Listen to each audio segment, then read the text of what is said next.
It's The Truth with Mark Staufer and Ian Wishart. And to be perfectly honest, it's bedlam in here. We're trying to get... There are a lot of buttons and knobs. Okay, so what we need to do... My name is Mark Staufer. Across from the desk from me is Ian Wishart. And I need to tell you a story about Ian Wishart. You may have heard of him.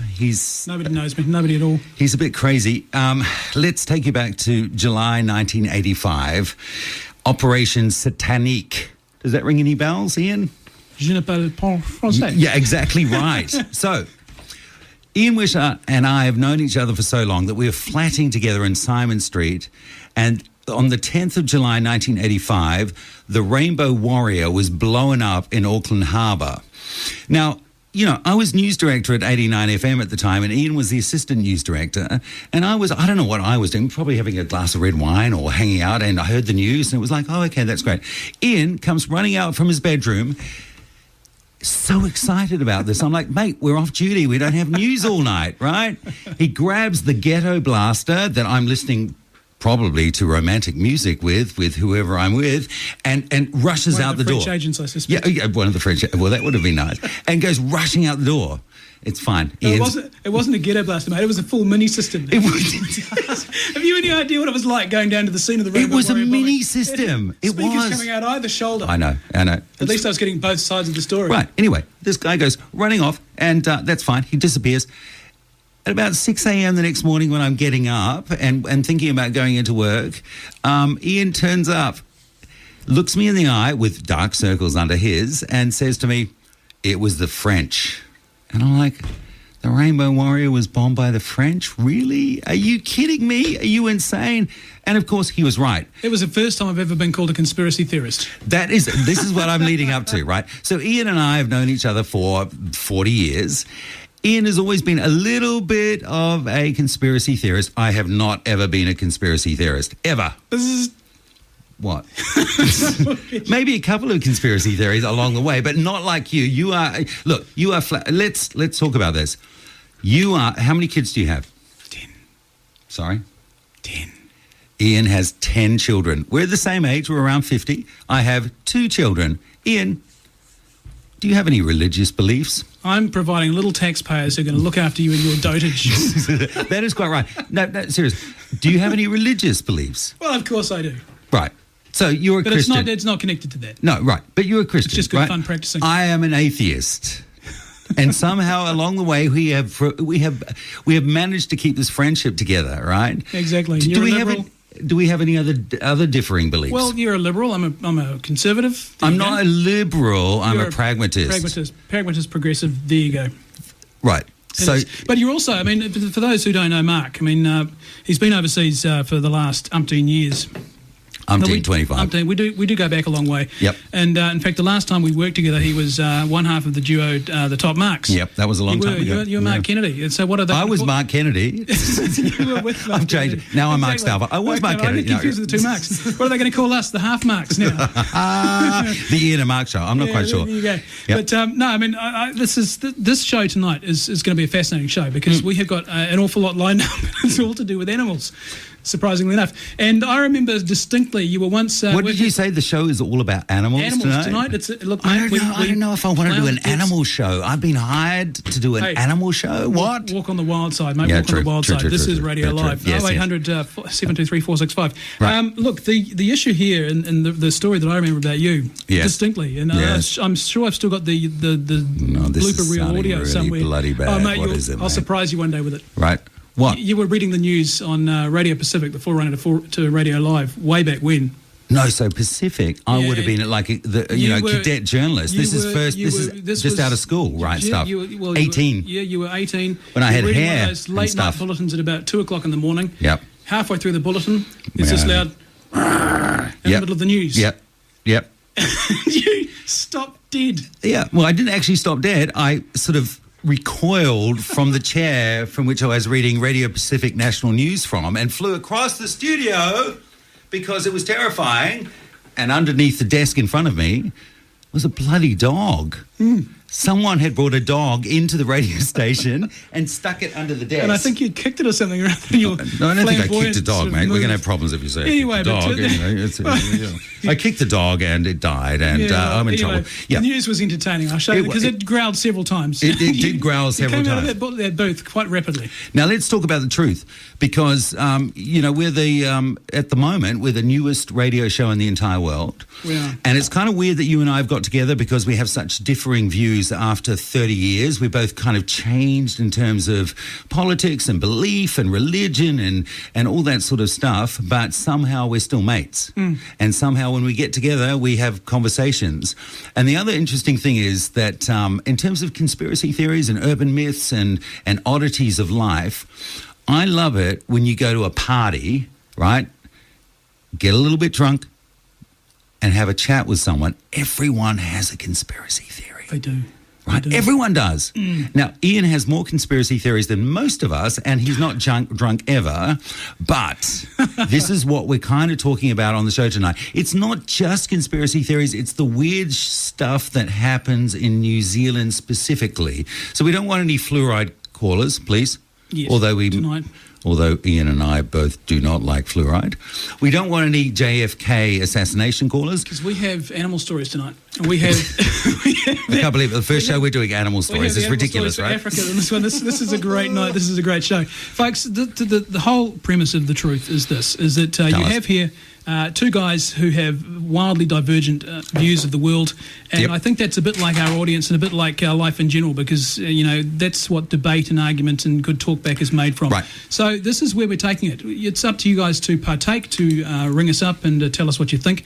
But we are going to bring you things from the edge and beyond, and we're able to take positions on stories that perhaps sometimes other talk shows don't want to touch. And that's what we're about. Can I just say this, that although you and I were very good friends 30 years ago, and we were kind of the same because we were young, and we were kind of, listen, let's admit it, when you're under 25, you're an idiot. I mean, that's just the way it is, and we should all just admit this once and for all, and then you grow up and you hit wisdom at about 40 or 50. And whatever your definition of wisdom is, Ian and I have very different and differing definitions of wisdom. Well, that's a story for another day, isn't it? That's a story for another day. But we can still have a debate about it. This is Radio Live, 0800 723 465, and you're with Ian and Mark on The Truth on Radio Live. And tonight we have a range of topics to... it's not really a range, it's bloody animals, right? Well, it is. It's animals. But look, we will be talking to Mike Williams. He's the author of Australian Big Cats. He's got a chapter in that book devoted to New Zealand sightings, and some of you may have heard from time to time talk about a black panther being seen in the South No, I've never heard about this. Well, that's because you've been in LA. Yeah, that is true. No, can we just go back I've heard the Lord song, mate. They have tigers on chains there. Can we just go back a little bit here? Big cats in New Zealand is what you're saying. This is what the general... What's it like? If I was putting $1,000 down on it, I would say that there's evidence of big cats in New Zealand. When you say big, you're not talking about like tabbies. Or large Siamese seal points, right? No, not just your average house cat. These are things the size of... Size of what? A sheep or larger. They're the size of a panther, a small leopard, a cougar, mountain lion. Where? Central Otago, Southern Alps. How long? Decades. So what you're saying is that for decades there have been large, ferocious, predatory cats wandering around in the South Island. Do you know how many people have gone missing in the South Island? A lot, but how many of them have had fang bites on them when they've been found? Seriously, so where does this come from? Where did this start? The thing with leopards, mate, is that they put leopards. It's leopards. Well, that's what panthers are. They put their prey in trees. Jesus Christ. You'd never find them. I apologise to everyone who's listening. This has gone nuts already. We will be taking calls. If you have experienced a panther sighting in the South Island or a cougar sighting, you can rescue us here on The So Truth. if you're in Westport at the moment, no. Listen, Ian, I really need to know about this. So what you're saying is there are people who believe that there are large cats prowling the South Island in the jungle or the forest or whatever. They don't just believe in them like fairies at the bottom of the garden. They've seen these things.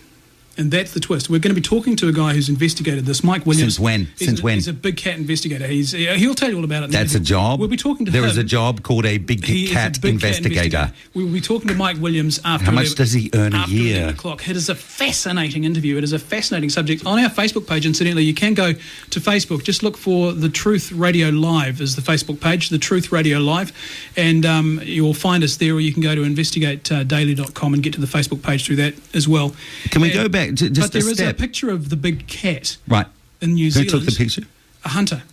When? Picture of a black When? panther, what looks like a black panther. He says it looks like a black panther. I thought you said they were leopards. He took it from 400 metres away. Right. Right? Right. The black panther is a leopard. It's a black Is it? I'm sorry. there, I'm not a education feline number one. expert. Oh, thanks. Oh, Jesus. Oh, whoops. Oh, sorry. So anyway, you can go to our Facebook page and have a look at the panther photo, the alleged panther photo, and judge for yourself. InvestigateData.com is another way. Can you give us some background on this, though?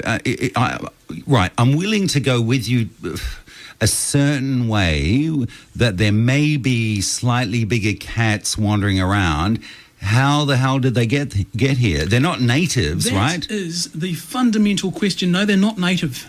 Thank God for that. The question right? is, back in the that would be bloody terrible. In my, I recently published a book of New Zealand history stories called Our Stories, and it's a wonderful book. I'm not giving you a free plug, but it is an excellent book. I've been trawling through it. It's wonderful. It is a great dipper. It's one of those books you take to bed. So what it is, it's little snippets from newspapers that you haven't been able to read since the beginning of time. Exactly. It's fantastic. It's the really first time brilliant. I've seen the light of day in over 100 years. But one of the stories that anyway, enough about that. Let's get on to that came out in the book. There's a chapter on it. It's about cats, and they had roaming circuses who'd come over here, and they'd lose all their leopards. When? In the 1870s, 1880s, 1890s, 1920s. From where? From America, from Australia, from all around. Just travelling like circuses. Ringling Brothers. Like Ringling Brothers. Right. They did the rounds of the Pacific. Cirque du Soleil. Yeah, except back in those days, security was like very... there's some cats on high wires. Hey, Cats, there's a musical in that. But anyway, The Truth Radio Live. And anyway, these circuses would lose their animals frequently. And how do you mean lose their animals? they'd be performing in the middle of the circus tent. What, on a trapeze? No, well, they'd be doing their whips and things with the chairs and with the leopards and the lions, and all of a sudden they'd miscalculate, and a couple of leopards would disappear at the door of the tent. And the tent flap, not the door, because right. And anyway, and they'd rush out into Fjordland, into Fjordland, whatever, wherever the circus was. Right. They often had them in Whangarei, and they lost them up there, but they had them in South Island as well. So are there roaming big cats in Whangarei? No, none that I know of.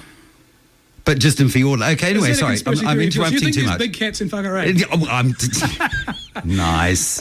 See the way he did that? He just flipped it around, and now I'm the guy who believes in conspiracies. After the break, The Truth Radio Live, Ian Wishart and Mark Staufer. And after the break, a very special interview, because on the Facebook page, those of you who've clocked in now will have noticed that there is a comment from a gentleman who says, you want to talk about cats, you should be talking about snakes.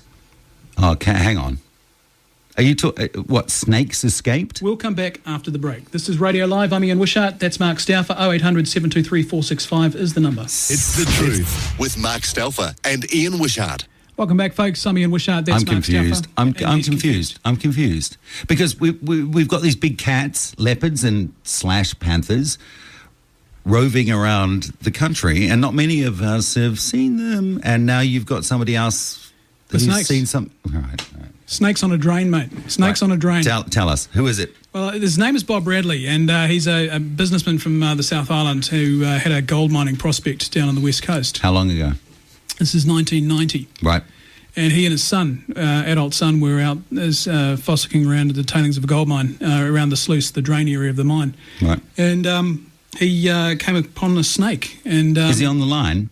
He's with us, and we can talk to him. Bob, yeah, good evening. How are you? Ian Wishart and Mark Staufer on Radio Live. Hi, Bob. Hi. Tell us your story. What happened? Oh, well, my son's a geologist, actually, but we were prospecting up and down the coast for some months, and then we finally started mining at one location at Nelson Creek. But it was at Nelson Creek we were actually walking around above some sluice faces and crawling through the shrubbery, actually, quite heavy shrubbery. And next thing, I was reaching out to part some bushes, and I had a snake around my arm. Bob, Mark Staufer here. Yeah. When you say a snake, do you mean a snake? Yes, a snake, about 2 feet long, and it sort of wasn't right around my arm, but it was sort of on my arm. Put it that way. Yep. When you say a snake 2 feet long, do you mean what sort of snake and what colour? Well, I later identified it as being, I think it's called a Victorian copper brown.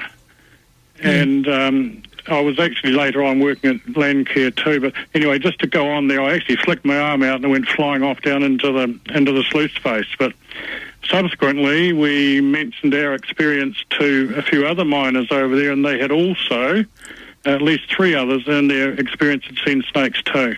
So your reaction wasn't an eel or anything silly like that? No, we're probably 150 feet above the nearest creek. Oh, great. Yeah. So we do have snakes on the West Coast. No, hang on. Let's get into this a bit more. Bob, have you been around other snakes? Oh, yes, I worked in Australia for a year, and I worked in the Californian desert for 2 years. Okay, well, that's that one done with. So you know snakes. And so did the snake do anything when it wrapped itself around your arm? Did it bite you? No. I was reaching through the shrubbery, and next thing it was on my arm, but it wasn't with its mouth in, just its body. Yep. And I just flung, huge fright, and just flung my arm out, and it went flying. But my son saw it too. Is your son there so we can confirm? I mean, listen. No, he's in Australia. He's a senior geologist at a huge mine over there, but now he is anyway. But right.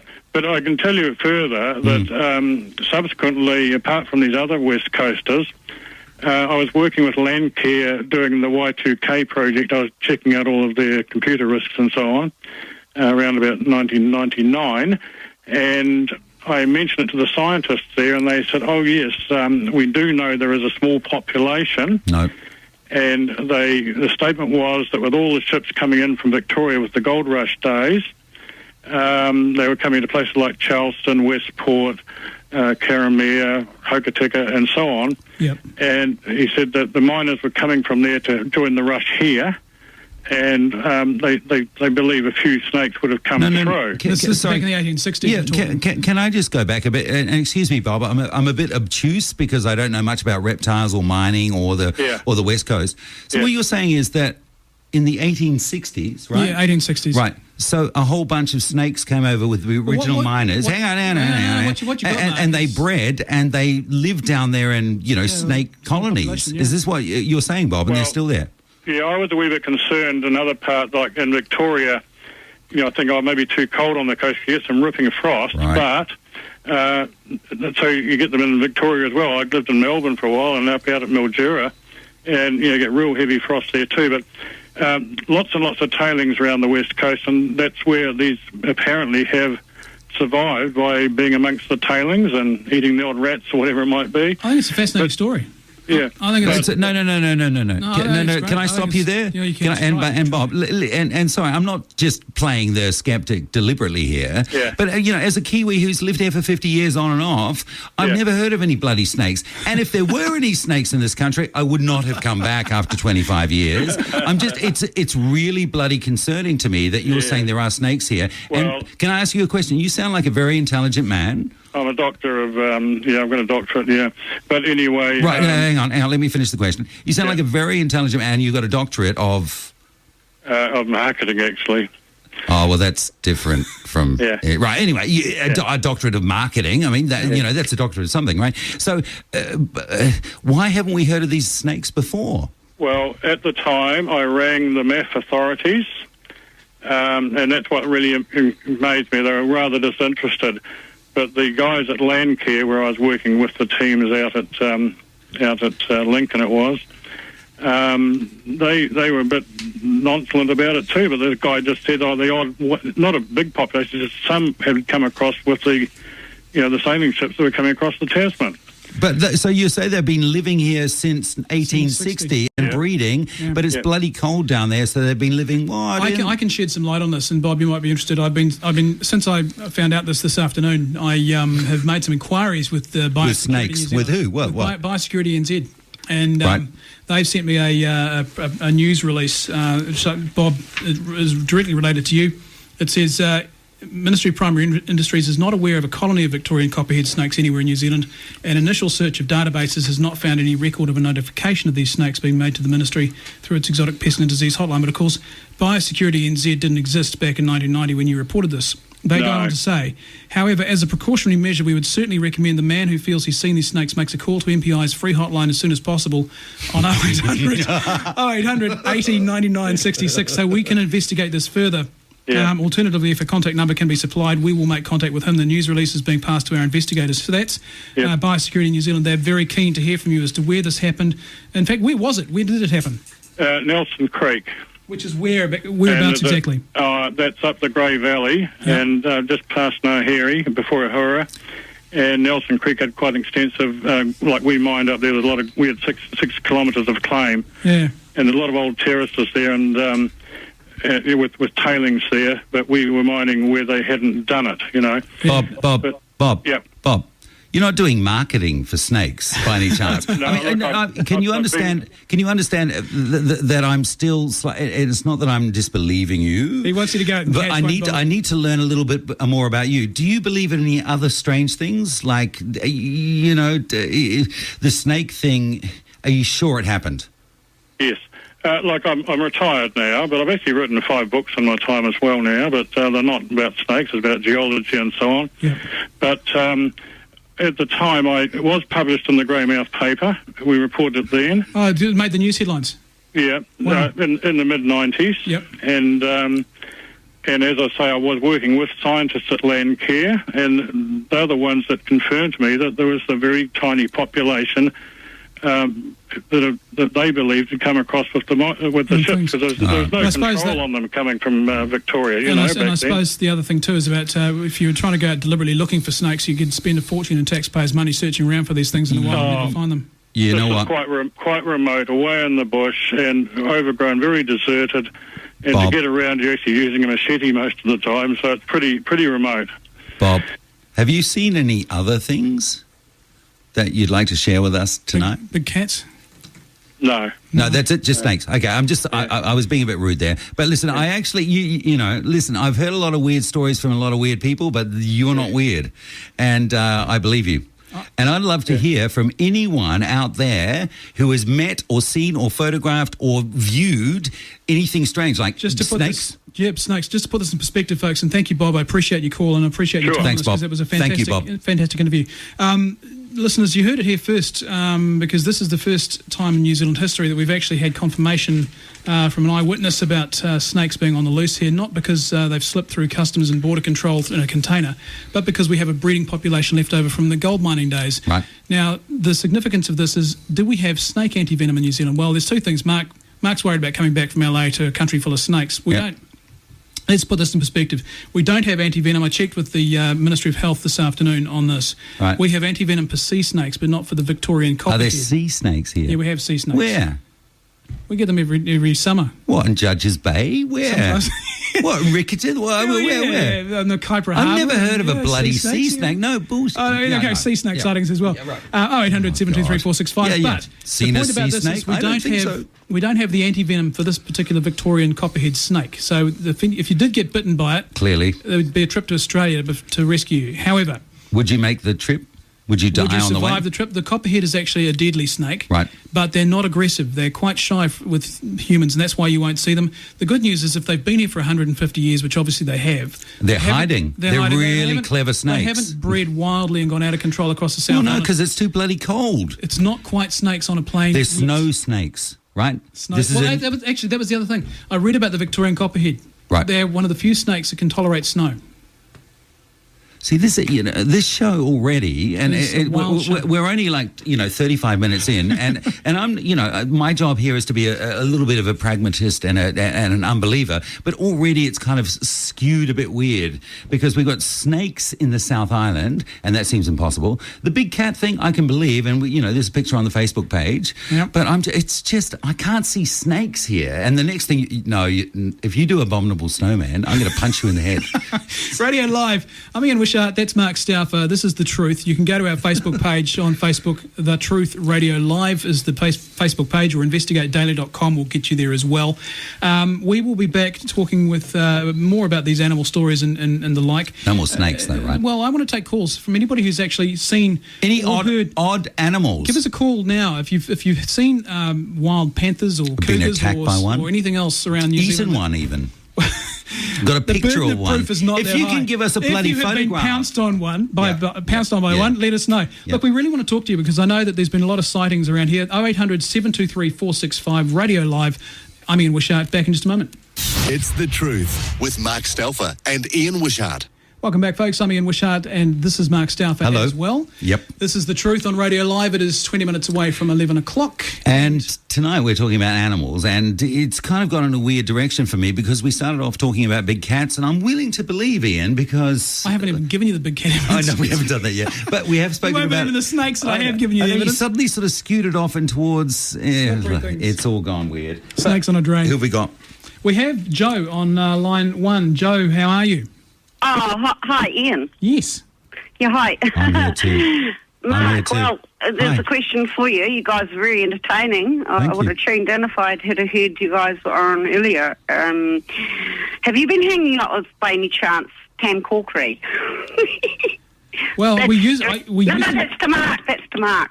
Well, thanks for talking to me because I thought you were just talking to Ian there for a moment and you hurt no. my feelings. But yeah, no, Pam is an old friend of ours because, you know, Ian and I started off way back in the old days when we were young, obviously. And yeah, we love Pam. She's great. Why? Excellent, Why do you 'cause I can ask? just- Does she have well, a big 'cause cat? I can hear resonance of her attitudes within. Yeah, coming through. I see similarities with Pam and Mark.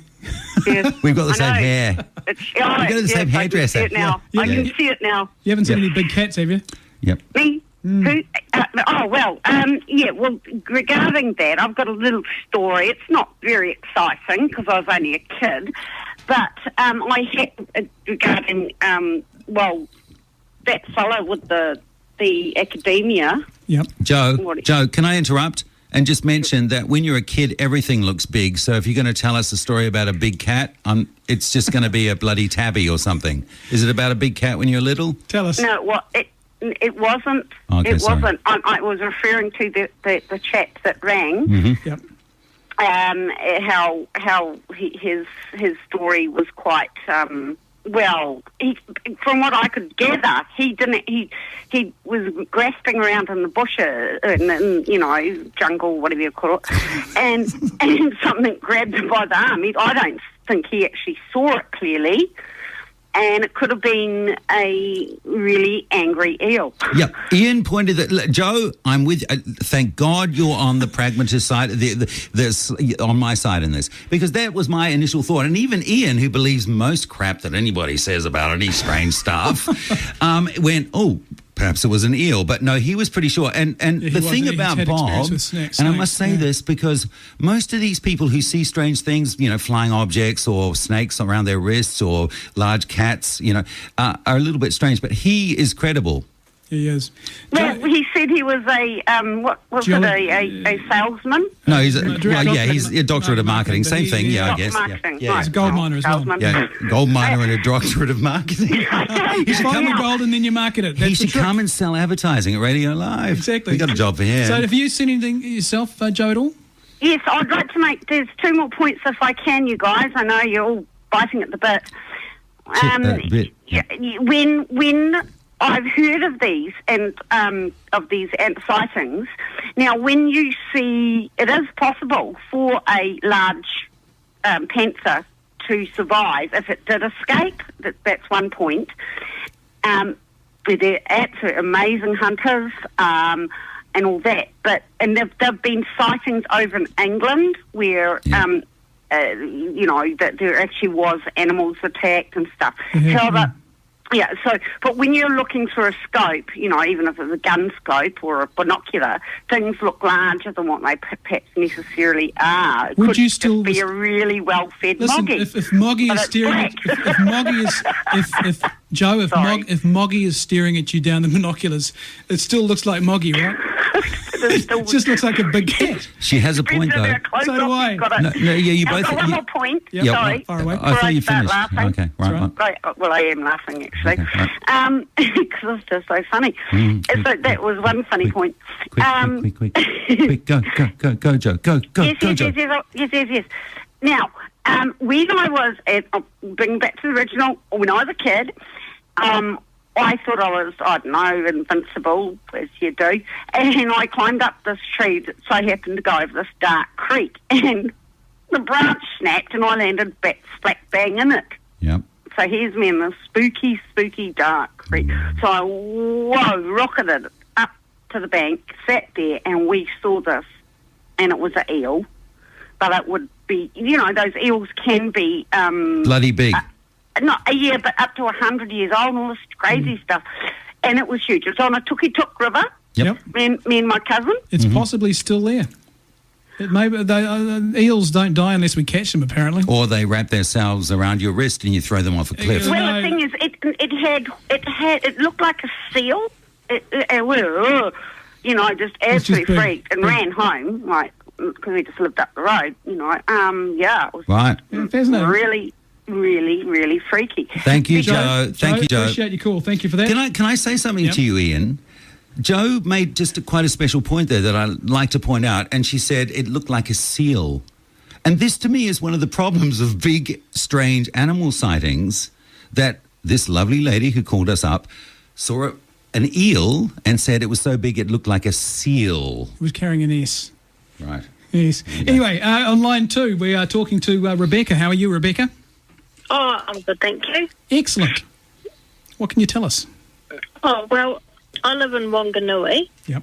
And just outside of Wanganui, near Kaitoki Prison, is a lake, Lake Wiritoa. I was driving out there one day to go kayaking with the kids, and I sort of saw a kangaroo.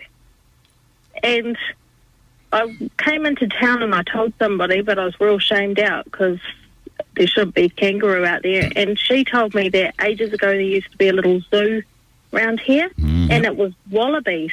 Yeah, that'd be right.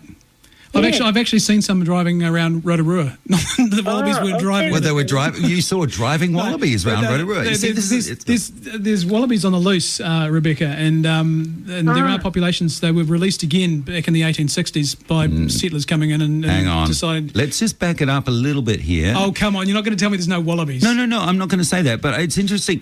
So, Rebecca, you saw a wallaby bouncing around, or do they jump, or whatever it was, and you were told that there's a whole lot of them living there. Whatever the collective noun for wallabies is. Wallabettes. Well, somebody said that a long time ago there used to be some sort of zoo around here, and there was a few out there. It's sort of like there's a number of, there's a large lake and there's a bit of a wetlands area, but it was really odd because I didn't know we had them in New Zealand. Yep. Oh, indeed we do, and there's the sort of thing that they eat. The big panthers eat wallabies and things like that if they can. Oh, so this is genuine proof that big panthers. Appreciate your call, Rebecca. Yeah, right, okay. So this is genuine proof that big panthers actually are here because there are wallabies and they can eat them instead of the sheep. That's exactly right. This is Radio Live. I'm Ian Wishart. That is Mark Staufer. You can tell Mark Staufer by now. You know who he is. Nuts, mate. He's crazy. like Pam Corkery. It is 13 minutes away from 11. My hair. 0800 723 465. Back in just a moment. We will be talking. Graham Hill. This is Auckland's Radio Live, 100.6 FM. It's The Truth with Mark Staufer and Ian Wishart. Welcome back. The truth and nothing but the truth. This is Radio Live. Not really. 0800 723 465. By the way, folks, if you like what you're hearing and you want to go to our Facebook page, The Truth Radio Live is the Facebook page. And there are prizes. You should mention that, Ian. We are giving away... you should mention that you're a famous author, and you should mention that you've written books and that you're giving them away on the Facebook page. Just saying. Checks in the mail, Mark. Checks in the mail. We are giving away 4 Just book give me packs. the check now. Why would it be in the mail when I'm sitting like 5 feet away from you? Yeah, exactly. It's ridiculous. That way you can't see what I I'm hate posting. that. Just pass it over. Cash blank is check. good, mate. Cash is Blank good. check. I happen to have this FPOS machine here. Anyway. Now, there are on the Facebook page, The Truth Radio Live, we are giving away 4 book packs worth $156 each to anyone. Well, not to anyone. You go in the draw to win if you like the Facebook page, because when you like the Facebook page, obviously you become affiliated to the page, and we can identify you when we do the draw, and we'll pick a name out of that list at the end of this coming week. Oh my God, you're like a parent explaining kind of sex to a child. And if you like the Facebook page, you'll be affiliated to the Facebook page. That's the way it works. Now, we have 4 books in there. One of them is Totalitarian, which if you're a conspiracy theory military fan is the book From Heaven. Actually, it's for you. bloody brilliant, might I say. It's a very good book. It's a fascinating book, if I do say so myself. Our Stories is also in there. It's another great bedtime read. Which is a fascinating book. Another book you won't like, Aircon on climate change. And that is a bunch of crap. And we have also Missing Pieces, for which David Tamahiri, the Swedish tourists Urban Hoglund and Heidi Parkinen, who disappeared in 1989 in the Coromandel. David Tamahiri, John Tamahiri's brother, was convicted of that, and this is the first book on the case. So those books are all being given away as a 4-pack, and there's 4 4-packs, and you can begin to win if you like the Facebook page. Now, are we doing animals still? Can we move on from that for a bit? We can. I think we... Yeah, let's do it. We have Ewan Wilson, who is an aviation expert. Now, he is writing a book and has, in fact, written a book. It's coming out at the end of the month called Goodnight Malaysian 370, discussing the Malaysian Airlines disappearance. Ewan, good evening. How are you?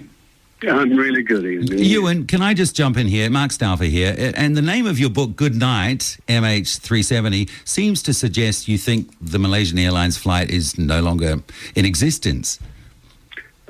I think that would be a very well thought out conclusion. Well, can I ask you that I've heard quite a few conspiracy theories about this, and I'm surrounded by conspiracy theory. Good on you. People, yeah, in the studio right now, I'm surrounded by one conspiracy theory person.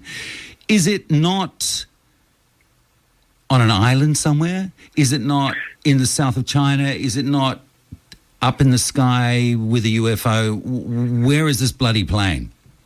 Look, tragically, it's certainly not. It hasn't landed somewhere other than I think ultimately in the ocean, in the southern Indian Ocean. It certainly isn't on the island of Diego Garcia. That sounds more like a soccer player than an island, but it's not there, and nor is it in China.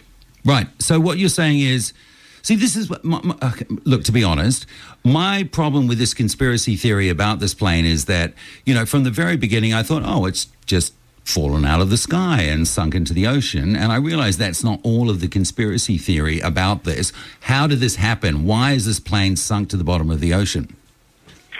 Well, look, I guess to sort of answer that question, first I'd want to say that the way we approached this book was on a sort of an analysis of the available evidence, and then the subsequent methodology was one going through all the other would-be scenarios and slowly debunking them. So if you'd like, I'll start at the end of the story. The aeroplane crashed in the southern Indian Ocean. There is no doubt about that. I think Inmarsat has that right. The mystery is, how did it get there? And the critical time period is the 61 minutes from when the aircraft, either the transponder and ACAS failed or they were deliberately switched off, and the 61 minutes that it took to fly back across the Malaysian peninsula, and then the southerly turn around the top end of Sumatra and into the Indian Ocean. That's the real hub of the mystery. I see here you and investigators have discovered possible evidence of tampering with the aircraft cockpit equipment. A report by Australian air crash investigators says the 777 suffered a mysterious power outage during the early stages of its flight before the transponders were switched off. Any thoughts on that? Yeah, obviously one of the things about the 777 is its level of complexity and level of redundancies. And there is a lot of projections regarding whether or not that was in the very early part of potentially one of the pilots switching off some parts and power to some parts of the avionics. But with the 777 and its redundancies, obviously, and we go into that in detail in the book. Clearly, we believe the aircraft compensated for that. Just running up to the news, but I just want to get this question in. What about the Northern Arc? Are we really sure that Inmarsat hasn't sent itself in a different direction, perhaps, than where the plane might have gone? Look, the raw data that Inmarsat has used to determine their calculations have been sort of independently reviewed, a peer review by the London College, and they're saying that Inmarsat has it right, and we believe they've got it right as well. I guess as I said, the ultimate question is what happened in that 61 minutes from when it disappeared from secondary radar. And we believe we know the answer to that. Well, Ewan, listen, just hang on with us and we'll take the news and come back to you, because at the moment I have a real problem with this, and Ian and I will talk about this a little bit, but for me there is no conspiracy whatsoever, and we'll get into that after the news. Well, we'll come back in a second, but I just want to touch on this, Ewan.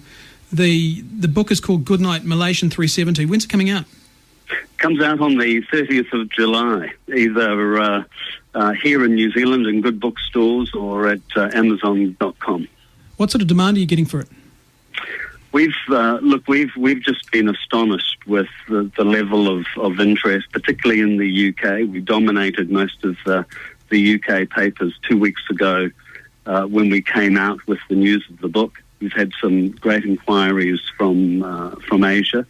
So we're relatively upbeat about its commercial viability. But at the end of the day, for me, it's more about the investigation and getting to the truth. I mean, you're no stranger to aircraft danger. Your own plane caught on fire once, didn't it?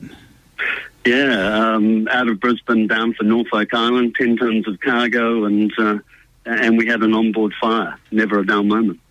We'll come back to you after the news, Ewan. Stay with us if you can. And this is Radio Live.